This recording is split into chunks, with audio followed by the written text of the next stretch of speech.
Olá, hoje vamos falar de um movimento muito importante, que é o movimento circular uniforme. O nome já diz uniforme, então a gente já pensa o quê? Velocidade constante. Qual delas e como trabalhar com um movimento que é algo que fica girando em círculos com a mesma velocidade. Então, para a gente poder trabalhar com esse movimento circular uniforme, vamos lembrar alguns conceitos importantes aqui para mim. Primeiro, vamos lembrar em matemática que se eu vou ficar girando em círculo, é conveniente que eu lembre quem é esse ângulo θ aqui. Se eu tenho uma circunferência de raio R e eu tenho aqui o ângulo θ, quando eu dou uma volta, por exemplo, 2π, eu dou uma metade de uma volta, π sobre 2. Mas quando eu começo a andar na circunferência, observe que essa parte azulzinha aqui é o quanto eu andei na circunferência. É o meu S. Então vamos lembrar em matemática como é que se define esse ângulo θ. Na verdade, é a medida que eu andei em cima da circunferência dividido pelo raio da circunferência. Vamos fazer um teste se dá certo? Imagina, por exemplo, se eu dei uma volta inteira. Se eu dei uma volta inteira, quanto foi meu S? O próprio comprimento da circunferência, 2πr. 2πr sobre r, corta r com r, 2π. Exatamente, quando eu dou uma volta inteira, meu ângulo foi de 360, exatamente 2π radianos. Então isso é importante a gente lembrar o conceito de ângulo em cima da circunferência.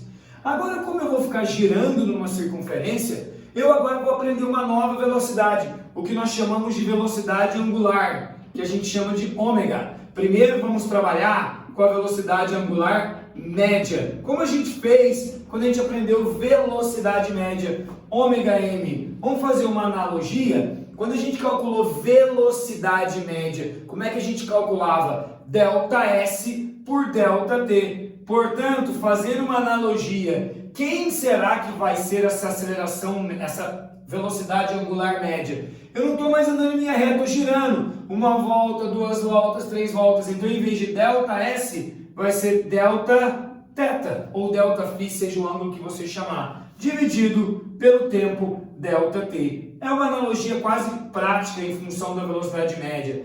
Qual vai ser a unidade da velocidade angular? Unidade de ângulo no sistema internacional, a gente vai usar radiano. E tempo, segundo, radianos por segundo. Então, se eu falo para você que a minha roda tem uma velocidade média de 2π radianos por segundo, 2π radianos por segundo, quer dizer, ela dá uma volta a cada segundo. E como eu estou trabalhando com movimento circular uniforme, velocidade angular média e instantânea serão iguais. Porque uma das características do movimento uniforme é que a sua velocidade não muda. Então, ômega m, ou simplesmente ômega, é a mesma coisa, Δφ por ΔT. Outra coisa importante do movimento circular uniforme. O movimento circular uniforme é um movimento periódico. O que é um movimento periódico em física? Ele se repete. Eu fico girando, eu saio daqui uma volta, duas voltas, três voltas. Eu fico repetindo. Algo que se repete, é um período da gente, fica girando, girando. Então o movimento circular uniforme ele é um movimento periódico. Então vamos lembrar o que seria período. Período que eu vou chamar de T maiúsculo. É o meu tempo que eu gasto para dar uma volta. Então se eu vir e falo para você, o período do meu movimento é 10 segundos, gasto 10 segundos para cada volta. Importante esse conceito. Já a frequência, que a gente representa pela letra F, bem simples. Eu não fico girando, então o que é frequência? Eu pego o número de voltas que eu estou dando e divido pelo tempo que eu gasto para dar essas voltas. Ora, vamos tomar para uma volta para a gente chegar numa relação. Se eu tomar uma volta, o que eu vou colocar no lugar do número de voltas? Vou botar o número 1. O que eu vou colocar no lugar do tempo? Como é que chama o tempo para uma volta? Chama-se período. Ótima relação importante. Essa relação me dá, se eu te dou o período, você calcula a frequência. Se eu te dou a frequência, você calcula o período. Qual vai ser a unidade de frequência no sistema internacional? 1 não tem unidade, mas tempo tem. 1 sobre segundo. 1 sobre segundo para homenagear o primeiro cientista que trabalhou com frequência. Hertz, a gente vai chamar de Hz, de Hertz. 12 Hz. 2 voltas por segundo. 3 Hz, 3 voltas por segundo. Esse é o conceito meu de frequência. Agora chegamos no que é mais importante. Você imagina um carro, por exemplo, e a gente transmite o movimento do eixo de rotação, faz com que a roda gire. Quando a roda gira, o que ela faz com o carro? Ela manda o carro para frente.